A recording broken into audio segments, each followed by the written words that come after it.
Hi guys, this is Carrie Fullerton Professional Organizing, and today we're talking about Abby Kirsten. Abby Kirsten, and she talks about ways to organize a craft room, and then we're going to also talk about some of her ideas for organizing paper. Abby takes us on a tour of her craft room, giving us tips on keeping our space clutter free so we can craft more efficiently no matter the size of our space. Now, not only should our space be organized, it should also be visually appealing and inspirational to you.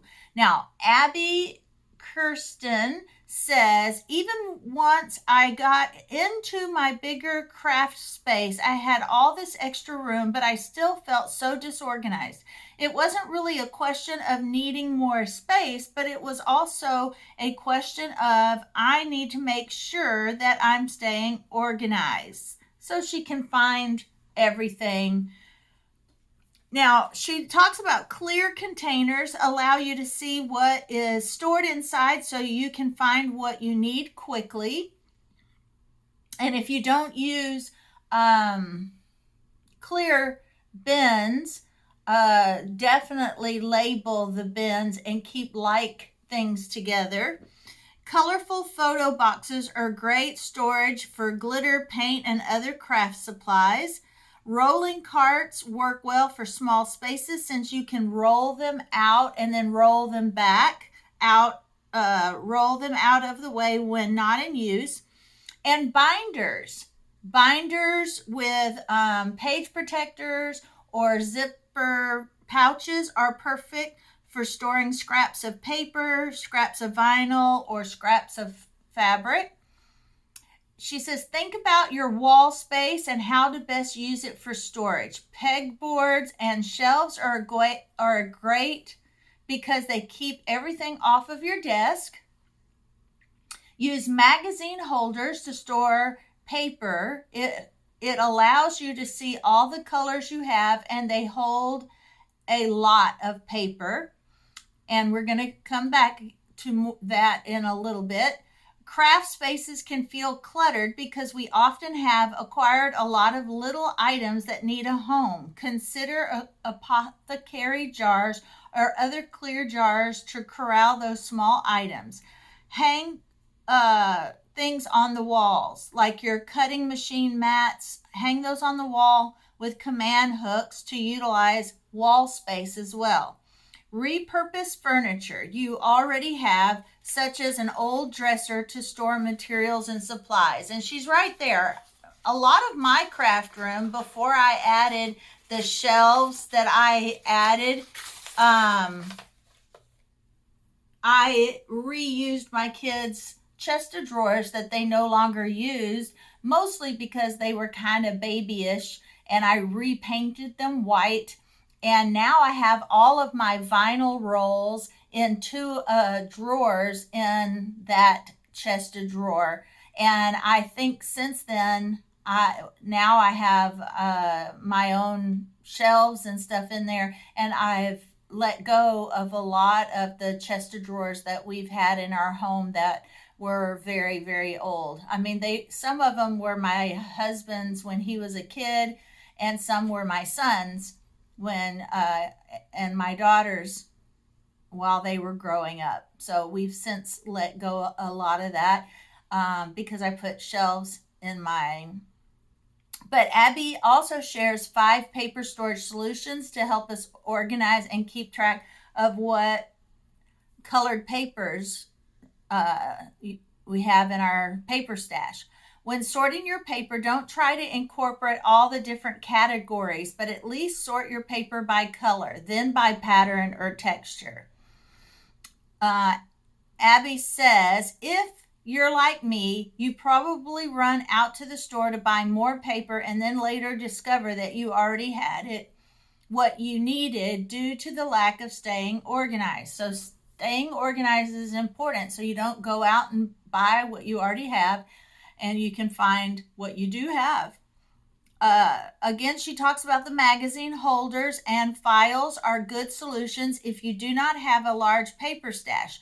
They allow you to easily see what you have, and they hold a lot and are portable, so you can store them on shelves or on a desk.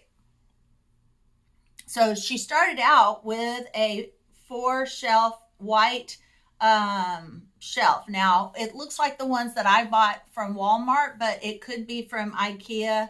I don't know. But she measured the distance between each shelf was 13 inches, I believe, so that when she did put them in the bins, she stood all the vinyl rolls up so she could pull the vinyl rolls in and out. And so but for paper, she could do the same thing, but she suggests you doing the same, but using magazine files to hold the papers upright, and they will slide in and out as well. So the clear let's see here. Drawer storage is great for crafters with a medium-sized stash. Easily find paper by assigning each drawer its own color. Plastic drawer storage are found at craft stores and online. Clear storage containers are great to maximize your space. Most come with locking lids and easily stackable. If you have a large supply of paper, a good solution is cubies with dividers, or cubbies. I call them cubes. She calls them cubbies. You can get very specific with how you sort your paper with these. They can be oriented to store paper vertically or horizontally. The dividers are adjustable, so you can customize it to how much paper you have. For scraps, accordion file folders allow you to easily find the color you need. This means you can use up your scraps instead of grabbing a whole sheet of paper. They can be tucked into a closet or drawer and pulled out easily when needed. When sorting your full-size paper by size, use the two most common sizes to sort, 12 by 12 and then the 8 by 11. When sorting by color, don't get hung up on each individual shade. Stick to general colors such as red, orange, yellow, green, blue, purple, indigo, and neutrals. Printed papers can be grouped by their theme or holiday. If they aren't themed, group them with the most dominant color in the pattern. Organizing paper by weight is an option as well, but sometimes it's hard to determine the exact weight if you have already thrown away the packaging. So she does suggest before you throw away any packaging, go ahead and make sure you label all of your craft supplies. And some instances, like where you buy your vinyl, she also labels where she purchased that particular vinyl. So if she needs that shade of color or that vinyl again, she can purchase it from the same place, because sometimes the same color and the same vinyl from different companies are just different enough to where if you're doing a project and it has to be exact, then you could be in trouble. So she has to spend more time with all the extra labeling with her paper and her vinyl, because I'm assuming she sells some of the things that she makes, so that may be why she has to do that. And if you sell some of the things that you make, that is what you have to do. You will have to put a little extra effort into labeling colors and where they were purchased from. All right, guys, I hope you enjoyed that little short segment on craft room and craft paper organization, and I hope you got some new ideas. And I will talk to you on the next podcast. Thank you for watching.